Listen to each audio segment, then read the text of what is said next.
본사에 해드리겠습니다. 네. 예, 알겠습니다. 네, 대리인 측에서 종합 의견 진술해 주십시오.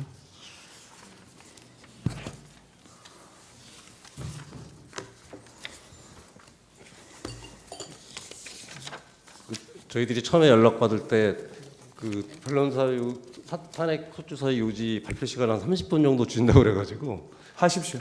예, 아니 그래서 이제 우리 그 법사위원장님 한 10분 정도 하시고 제가 이제 나머지 시간을 예. 발표하는 거니까 그 준비된 자료를 발표하는 그렇게 걸로 하십시오. 하겠습니다. 예. 예. 감사합니다. 청구인 측 대리인 김주현 변호사입니다. 피청구인에 대한 탄핵 소추 사유 요지를 발표하는 걸로 네. 그렇게 하겠습니다. 먼저 피청구인에 대한 탄핵 소추안의 의결 정족수 관련 부분이 계속 문제가 돼서 그 부분 저희 의견을 말씀드리겠습니다.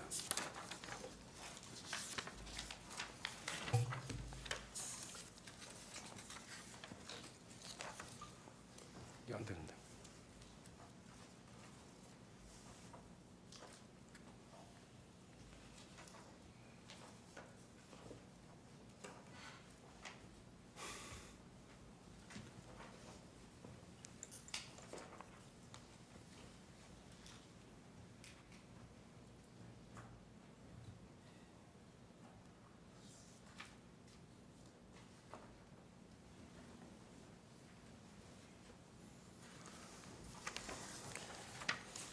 피청구인 측은 이 사건 피청구인에 대한 탄핵 소추에 필요한 의결 정족수가 제재규정 과반수에 찬성을 했기 때문에 부적법하다 이런 주장을 하고 있습니다. 헌법은 대통령 및 헌법에서 대통령에 대한 탄핵 소추를 의결할 때 국무총리 및 국무위원 등의 경우에 비해서 대통령의 경우에는 가중된 의결 정족수를 요구하는 규정을 두고 있습니다. 이러한 규정을 둔 취지는 대통령이 국민에 의해서 직접 선출된 점을 고려한 것으로 보입니다. 하지만 피청구인은 국민이 직접 선출한 공무원이 아니고 대통령이 국회의 동의를 받아서 임명한 공무원입니다. 그리고 대통령에 대한 탄핵 소추로 대통령 권한 대행이 되었다 하더라도 피청구인의 기본적인 지위는 국무총리입니다. 그리고 대통령에 대한 탄핵 소추가 의결된 후에도 대통령은 직무가 정지되었을 뿐 대통령의 지위는 그대로 유지되고 있으므로 권한 대행에게 대통령에 준하는 지위가 인정될 여지는 없다고 보여집니다. 따라서 피청구인에 대한 탄핵 소추안이 국회 제재규정 과반수 찬성으로 의결된 것은 아무 문제가 없다 할 것입니다. 다음은 탄핵 소추 사유 중에서 특검법에 대해서 반복적으로 제2요구안을 의결한 점에 대해서 말씀드리겠습니다. 문제가 된 두 가지 특검법은 다들 아시지만 김건희 여사 영부인에 대한 관련된 사안이고 또 하나는 최혜병 특검법은 대통령의 경로로 해병 사망 사건에 대한 수사를 강압적으로 무마시켰다는 그런 의혹과 관련된 사안을 수사 대상으로 하고 있습니다. 그리고 이 두 가지 모두 대통령 가족 그리고 대통령 본인과 관련된 사안을 수사 대상으로 하고 있습니다.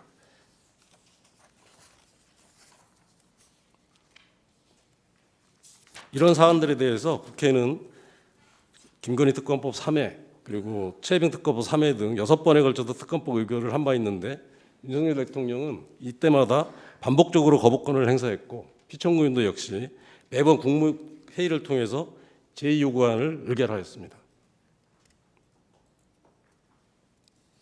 이러한 이 두 가지 특검법은 아까 말씀드린 대로 대통령 가족 또는 대통령 본인과 직접 관련된 사안이어서 직접적인 이해 충돌이 발생하는 사안이기 때문에 이 특검법에 대한 대통령의 거부권 행사는 공정성의 측면에서 그리고 이해 충돌 방지 측면에서 제한되어야 함에도 불구하고 반복적으로 이를 행사한 것은 거부권 행사의 남용이라 할 것입니다.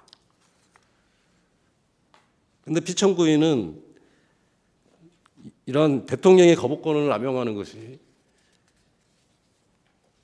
위헌적인 것임을 잘 알고 있으면서도 이를 제지하기는커녕 국무회의를 통해서 반복적으로 제2요구안을 의결함으로써 이 사안에 대해 이해충돌 방지의 외관을 만들어준 것이고 이를 통해서 대통령의 거부권 남용 행위를 조장하고 방치한 것입니다. 그리고 국무총리로서 대통령이 헌법과 법률을 준수하도록 보좌할 의무를 위반한 것이라고 할 것입니다. 다음은 위헌적인 비상계엄, 내란 행위를 묵인하고 방조한 점에 대해서 말씀드리겠습니다. 아까 그 피청구인 측에서도 이야기를 했듯이 그 피청구인이 계엄의 밤에 대통령의 호출을 받고 대통령실에 도착을 해서 비상계엄 선포에 대한 얘기를 듣고 국무회의 소집을 건의하고 비상계엄 해제 요구안이 국회에서 의결된 다음에 비상계엄 해제를 위한 국무회의를 주최해서 비상계엄 해제안을 의결했다고 주장하고 있습니다. 그리고 자기 비상계엄 선포에 반대하는 의견을 대통령에게 피력했고 비상계엄을 만료하기 위해서 국무회의로 수립한 것이라고 주장을 하고 있는 것입니다. 하지만 피청구인이 대통령으로부터 비상계엄에 대해서 이야기를 듣고 대통령에게 국무회의 소집을 건의하고 그렇게 소집된 국무회의에 참석을 한 것은 소극적으로나마 위헌적인 비상계엄 선포를 받아들이면서 비상계엄의 절차적 요건이었던 국무회의 심의가 이루어지도록 조언을 해준 것이라고 볼 소지가 충분하다는 것입니다. 그리고 비상계엄이 선포되고 해제될 때까지 8시간 가까이 피청구인은 이를 제지하기 위한 아무런 조치도 취하지 않았습니다.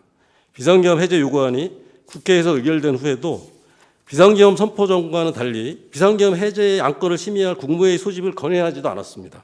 그저 국무원들이 다 모일 때까지 앉아서 기다리면서 결과적으로 비상계엄 해제가 지체되는데 일조를 한 것으로 충분히 볼 소지가 있습니다. 피청구인이 내란 행위에 어느 정도 가담했는지 여부는 지금 진행되고 있는 그 관련 수사를 통해서 밝혀질 것입니다. 하지만 그러한 형사 책임과는 변론으로 피청구인이 국무총리로서 내란 행위로 인해서 헌정 질서가 흔들리는 상황을 수수방관하고 지켜보기만 하면서 내란 행위를 사실상 묵인하고 방조한 점에 대해서는 엄중한 정치적 책임을 물어야 할 것으로 보입니다. 다음은 여당과의 공동 국정 운영을 선언한 점에 대해서 말씀드리겠습니다. 12월 6일 국회에서 비상계엄에 대한 탄핵 소추가 발의되었습니다. 그리고 여당 내에서조차 탄핵 소추안에 대해서 찬성표를 던지겠다 하는 의원들이 나오기 시작했고 이렇게 여당 내에서조차 이탈표가 나타날 조짐을 보이기 시작하는 상황이었습니다. 또한 검찰, 경찰 등 수사기관의 내란 가담자에 대한 수사가 본격화되고 있는 상황이었고요. 그리고 해외 언론에서도 미국 행정부 고위 인사들이 비상계엄에 대해서 부정적 의견을 밝혔다는 기사가 나오는 등 대통령의 거취 문제에 대해서 압박이 높아지는 그런 상황이었습니다. 그런 가운데 한동훈 대표가 대통령의 직무를 정지시키는 것이 필요하다라고 발언했다는 사실이 언론에 보도되기도 했습니다. 이런 상황에서 한동훈 대표가 용산 관저로 가서 윤석열 대통령과 회동을 가졌고 그 다음 날인 12월 7일 오전에 윤석열 대통령이 대국민 담화를 통해서 전국 안정 방안을 여담에게 일임한다라는 선언을 했고 그날 오후 한동훈 대표가 총리 관저를 찾아가서 피청구인과 회동을 갖기도 했고요. 그런 와중에 대통령의 조기 퇴진이 불가피하다는 한동훈 대표의 발언이 또 언론에 보도되기도 했습니다. 그리고 12월 8일 오전에 국민의힘 당사에서 한동훈 대표와 피청구인이 나란히 서서 차례로 공동선언을 발표하기에 이르렀던 것입니다. 한동훈 대표는 공동선언문을 통해서 대통령이 자신의 임기를 포함한 전국 안정 방안을 당에 일임하였다고 하면서 대통령 퇴진 전까지 국무총리와 당이 국정을 책임 운영한다는 내용의 공동 국정 운영 방안을 발표했습니다. 그리고 이 담화에 뒤이어서 피청구인은 여당과 지혜를 모아서 국정을 안정적으로 운영한다라는 내용의 한동훈 대표의 담화 내용에 호응하는 취지의 담화를 발표했던 것입니다. 하지만 이렇게 피청구인이 국무총리로서 여당과 공동으로 국정을 운영하겠다는 것은 헌법과 법률에 전혀 근거가 없는 위헌적인 주장의 다름 아니라 할 것입니다. 더욱이 당시는 대통령에 대한 탄핵 소추가 의결되기도 전이어서 윤석열 대통령의 지휘와 권한이 그대로 유지되고 있는 상황이었기 때문에 공동 국정 운영 구상은 위헌적인 발생에 기초한 것이고 헌법의 기본 원칙인 법치주의, 권력분리 원칙 등을 위반한 것임에 당원을 요하지 않는다 할 것입니다.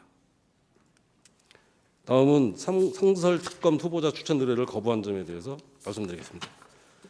상설특검법에 의하면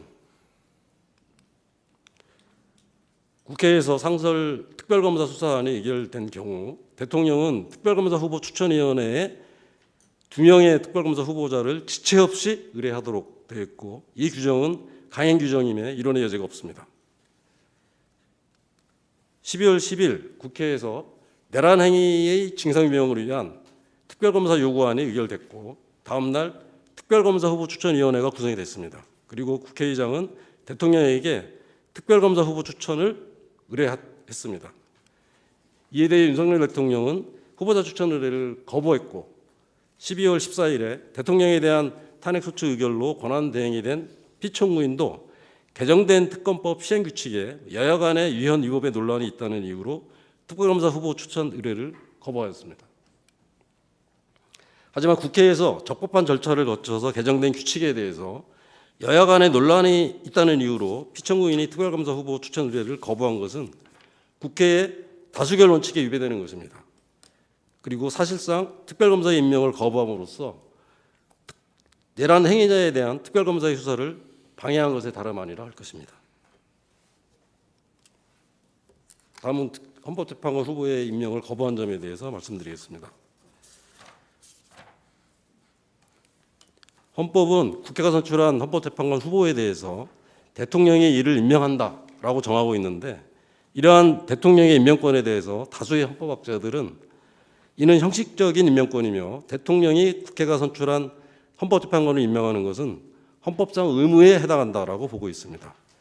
그리고 헌법재판소는 2012 헌마 2 사건을 통해서 공석이 된 국회 선출 등의 헌법재판관들에 대하여 국회가 그 후임자 선출을 미루는 것은 자기 의무를 위반한 것이다라고 판시한 바 있습니다. 헌법재판소는 이 결정 내에서 국회가 공석이 된 헌법재판관을 선출하는 것은 헌법상 의무에 해당한다는 점을 명확히 선언하고 있습니다. 그렇다면 국회가 선출한 헌법재판관에 대해서 대통령이 임명권을 행사하는 것은 당연한 의무라고 보지 않을 이유가 없다 할 것입니다. 그리고 국회가 인사청문회 절차를 거쳐서 선출한 헌법재판관을 임명함에 있어서 대통령이 새삼 헌법재판관 후보자를 심사하거나 검증을 실시할 아무런 이유나 근거가 있을 수 없습니다. 따라서 대통령 및 권한대행은 국회에서 선출한 헌법재판관 후보자를 즉시 임명해야 할 의무가 있다고 할 것입니다. 국회는 2024년 10월 17일자로 임기 만료된 헌법재판관 3인의 후임자를 선출하면서 후보 추천을 둘러싼 여야 간의 의견으로 선출 절차가 지연되고 있다가 마침내 12월 9일 여야 간의 합의가 이루어져서 민주당 2명, 국민의힘 1명 등 3명의 후보자 추천이 이루어졌고, 이렇게 추천된 후보자들에 대한 인사청문회가 개최되는 등 후임자 선출 절차가 진행되고 있었습니다. 그런데 피청구인은 그러한 절차가 끝나기도 전에 12월 24일과 26일 두 차례에 걸쳐서 임명 거부 의사를 분명하게 표명하였던 것입니다. 그리고 국회가 12월 26일 헌법재판관 후보 3인의 선출을 의결하였음에도 불구하고 피청구인은 이 임명을 여전히 거부했고, 다음 날인 12월 27일 국회는 피청구인에 대한 탄핵소추안을 재석의원 192명 전원 찬성으로 의결하였습니다. 당시 헌법재판소는 2024년 10월 3인의 헌법재판관이 퇴임한 이후 6인 체제가 지속되고 있었고, 이러한 6인 체제 하에서 헌법재판소에 계류된 다수의 헌법심판 사건 그리고 헌법소원 사건 등에 대한 심리와 결정이 과연 가능하냐에 대해서 논란이 계속되고 있었습니다.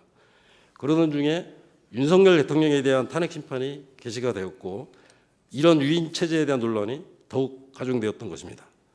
나아가 헌법재판소가 대통령에 대한 탄핵 심판 사건에 대한 심리를 진행하고 그에 대한 최종 판단을 함에 있어서 그러한 심리와 결정에 대한 국민의 신뢰를 확보하기 위해서는 다양한 가치관과 헌법관을 가진 9인의 재판관으로 구성된 완전체 구성이 조속히 완료될 필요가 있다는 목소리가 그 어느 때보다도 높아지는 상황이었습니다. 이런 상황에서 피청구인이 공석이 된 국회 선출 재판관 후임의 임명을 거부한 것은 헌법상 자기 의무를 위반한 것이면 물론이고, 국회에서 선출된 헌법재판관 후보들에 대한 적법한 결의를 무시하는 것이고 헌법재판소의 완전체 구성을 방해해서 헌법재판소의 무력화를 기도한 것이라 다름 아닙니다.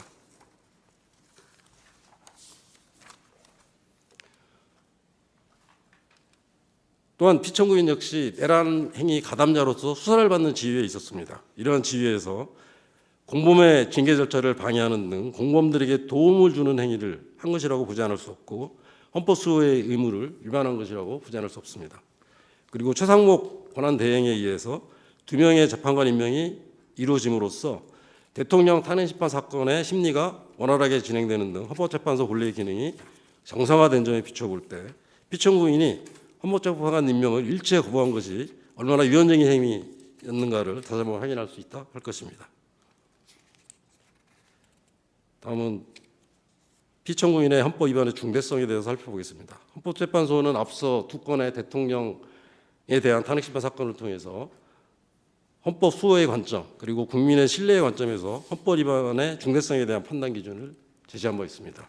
하지만 본건의 경우는 국무총리를 대상으로 한 탄핵심판 사건으로서 국무총리가 국민이 직접 선출한 공무원이 아니고 또 대통령의 경우와는 달리 탄핵 소추 의결 요건도 가중 요건에 적용되지 않았던 점들을 고려해 볼 때 이러한 중대성에 대한 판단도 대통령에 대한 탄핵 심판의 사건의 경우보다는 좀 더 완화된 기준이 적용되어야 할 것으로 보입니다. 앞서 5가지 탄핵 사유를 순서대로 쭉 살펴봤는데요.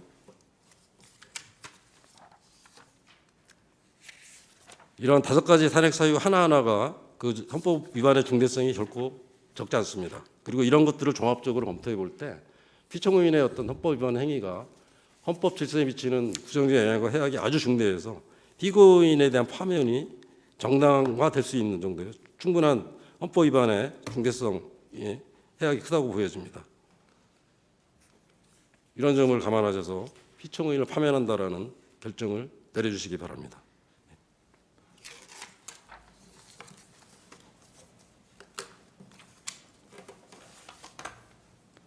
예, 피청